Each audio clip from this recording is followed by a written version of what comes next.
So Yeah. this is, a monumentous for OBFS. This is going to be a game changer, and we're definitely very grateful. And I'm just really glad that we're launching this. This is something OBFS has needed for a long time, and it gives everyone a place to think about what they're going to do in their estate planning. Yep. I agree. So I'm excited that you're going to do it. So I'll have like 3 questions for you guys and then give you a couple minutes at the end if you'd like. So my first question for you would be, what made you decide to give such a generous gift to OBFS? I'll start. I think it's because field stations have been really a central part of our work life, especially together. We worked at a field station together, I guess 2 field stations together. And I really realized how valuable they are. And I think they're so important to so many things occurring on our planet right now, especially climate change and how to regulate that, and just to understand our natural world. And the field stations play such a critical role in that, and they're so unknown in so many ways, but so critically important to people, both the staff on site to have a connection through OBFS, and for OBFS to be able to play a role in getting more information out there about field stations, because I think both are so critical right now. And it's underfunded, and it felt like a place where we could put our money that would really have an impact. Yeah, and I think for me, OBFS has been such a valuable resource to me in terms of my own career and what the kinds of successes I've had when I was at the Granite Mountains and then at Jasper Ridge. The people I've met at OBFS, the field stations I've visited, have really shaped what I've been able to do and made a real difference. There are a lot of people that really helped mentor me. My first meeting was 1987 in Bodega, and it was because Dan Dawson and Peter Connors, recruited me to go to that meeting. And all I had to do was go to one meeting to realize how important an organization it was.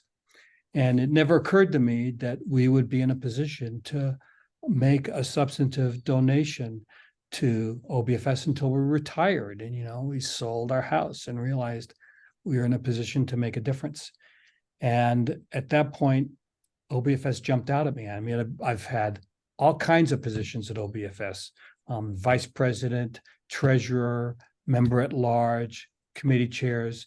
And it's always been obvious to me that the biggest problem that OBFS has is, besides joining, having some sort of stable income was really, really hard and made it hard for them to plan long-term. And they do so much with volunteers that it just felt like this was the way to really transform how OBFS could function in the future. Mm-hmm. So I feel like it's one of the things that we can do that can have the biggest impact.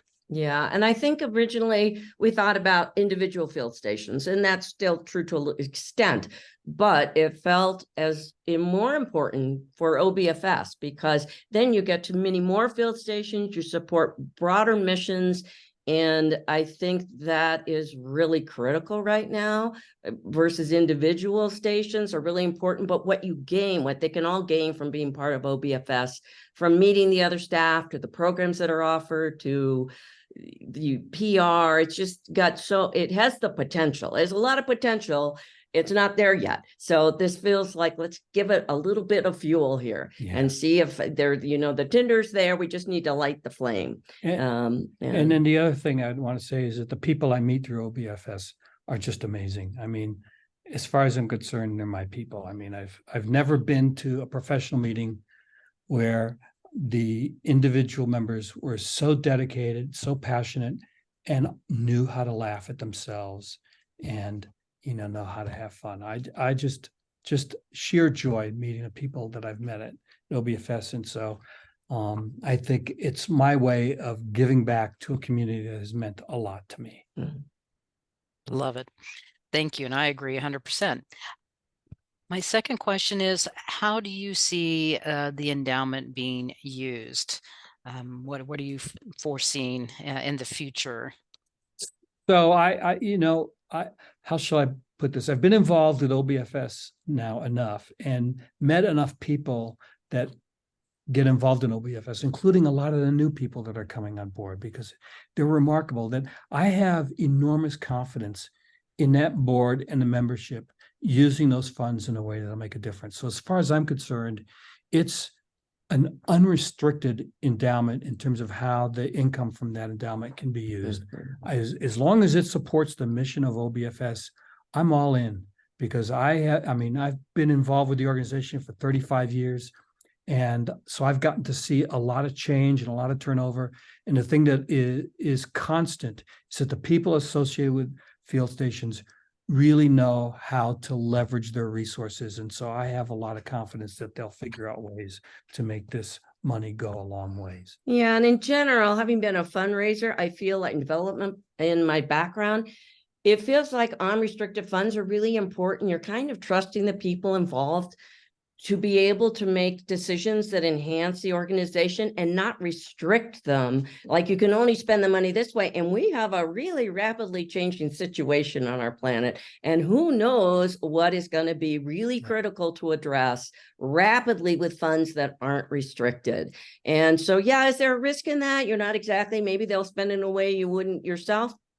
That's okay, because I do, like Philippe, trust the people involved and feel like it's really important not to tie people's hands. That happens a lot when people donate, and because they have their own, interests.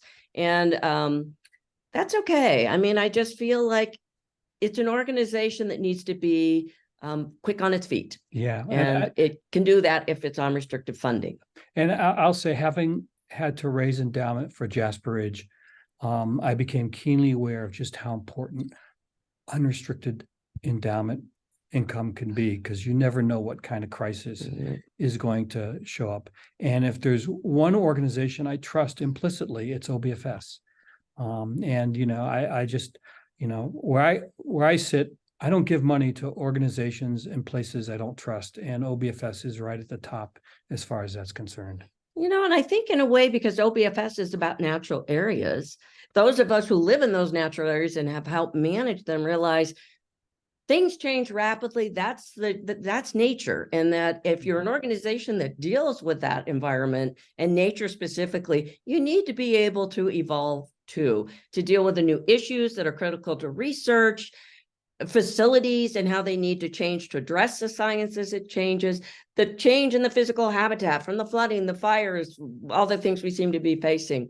So there's a lot, there might be a need to have fire recovery in the future. And then there might be things for, insects are really critical and they are really threatened. And so there's just so many different ways that organization could move. Yeah. And hopefully this gift will help that a little bit. Yeah. And I remember keenly at Jasper Ridge, the first time I got a donation that was for endowment that was unrestricted and that income was available. It was like having a little pot of venture capital that I could throw at a problem that I thought had real potential, but wasn't quite there yet. And my God, what a difference that makes. What a difference that makes. And so I want OBFS to be in that position.